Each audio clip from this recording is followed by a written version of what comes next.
The Return of Superman, the 30th anniversary special. This was actually very special and pretty damn cool. Got the wraparound cover. It's thick. It's a thicker one, 80-something pages. So, yeah, this is an honor in honor, of course, of the Return of Superman, which I was there for and bought, of course, on the first day it came out. And I got the Death of Superman on the first day it came out, and I paid more for all that stuff than it is right now. They even did some facsimile editions, which cost more than the original. Some people didn't like the Death of Superman. I thought it was pretty cool. Did I think he was really dead? No. Even at that time, Superman is my favorite character.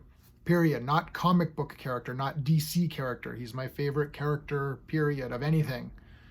Over Tarzan or Sherlock Holmes or Zorro or Flash Gordon or any of those Phantom, any of those guys that I also love, Spider.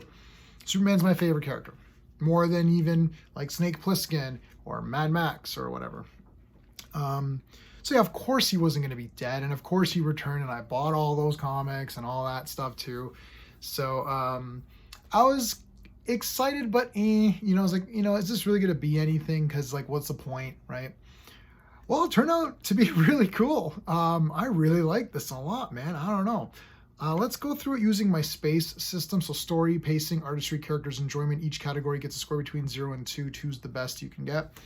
If I give the art in this book a 2 out of 2, that doesn't mean that the art in this book is better than Jack Kirby art or Neil Adams or something, or Alex Ross. I'm just saying that for this comic, it all came together. You know what this is called, The Return of Superman 30th Anniversary. So this is going to be honoring that time.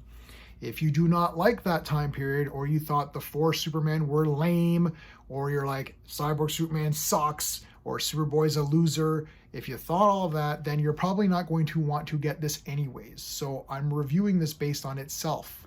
You know what you're getting. So I'm here to tell you, if you like this time period or like this kind of story, then this will be good for you. That's how I'm rating it. So there are 4 different stories. There is also a wraparound story, of course. And I'm not going to review each story separately. My rating is going to be the same for all of them anyways. The story is 2 out of 2. I loved every story. The Steel one is cool. Every story involves saving people and fighting something and action. That is what I friggin' want from Superman. Cool stuff. Superman saving the day. Now it's not Kal-El, Steel. Obviously, it's each character has a story. Eradicator, Cyborg, Superman, Superboy, right? Or Steel and Superboy. But each of those characters is really cool. I'll get to the characters in a second. They're all unique to me, and they're all classic characters at this point. 30 years ago, yeah, I mean, they're basically classic characters, at this point for me. So I loved all 4 stories, plus the wraparound. Most of them involve Perry White either investigating which Superman he thinks is the real one, if any, his sort of interactions with all the Supermen. And the wraparound is Cyborg attacking. We know Cyborg is a villain, obviously, so it's him attacking, and then the other Supermen are trying to defeat him. That's sort of your basic thing here.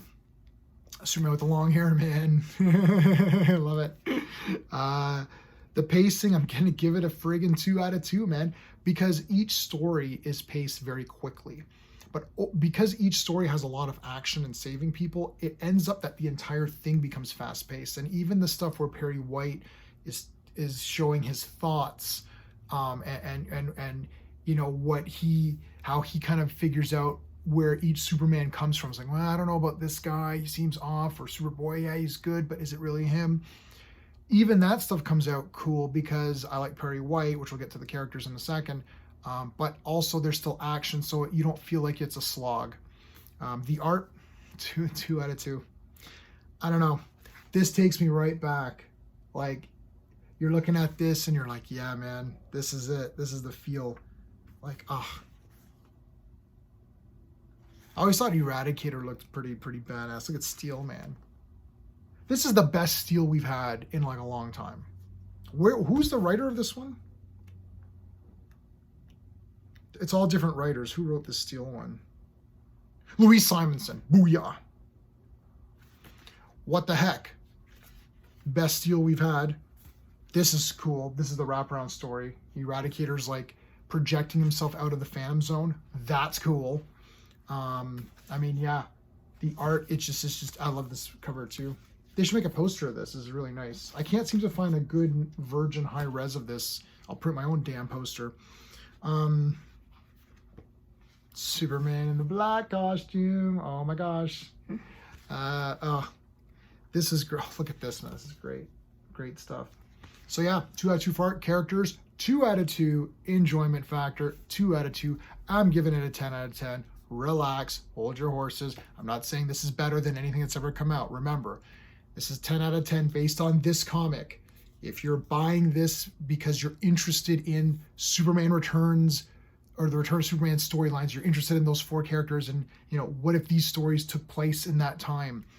If you're interested in all that, then you're getting a 10 out of 10 value because this was great. If you don't give a crap about the 4 Superman or the Return of Superman, then you're not going to read this anyways. So whatever.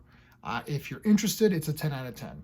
There's some books, if you're interested in reading them, I will tell you that they do not deliver on what they're promising. This one actually does. Characters, all of them are great. You know, I kind of like Eradicator, man. I don't know what it is about that guy. I think I had the toy of him. I had Steel and Eradicator, the toys, when they had come out. And I don't know something about, I like this like cold Kryptonian logical guy. He's a bit creepy. I just thought he was really interesting. Steel is just the heart of this thing. John Henry Irons is a great character. Out of all of the ones that were introduced, if all of them had just disappeared and Steel stayed on, I'd be like, yeah. But all 4 of these characters actually mean a lot to me, and I actually didn't know how much they meant to me until I read this.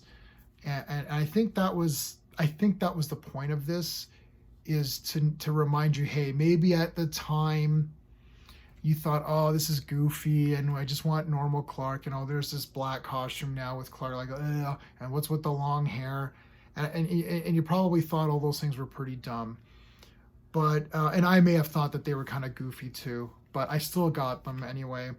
But this just reminds me that, you know what, I thought this was a cool thing, and I like these characters, and they do have a place in the history of Superman, and they're important characters. So that's the highest praise I can give something like this. I'm very surprised. I bought this because it's Superman, so, you know, I just buy it and throw it in the Superman box, of which there's many boxes of Superman. But I actually really enjoyed it. I didn't even read it till today. And I was really surprised at how cool it was. So let me know your thoughts on if you even got this. I'd love to hear what the 4 Superman, did they mean anything to you? Did you think it would, look, if you thought it was goofy, you're not alone. Obviously, most people thought it was pretty goofy. I probably thought it was goofy at the time. But looking back, I really got nostalgic for this. So maybe, you know, it's the rose-colored glasses, but whatever it is, I really enjoyed it. I thought it was really good. So let me know your thoughts in the comments. Until next time.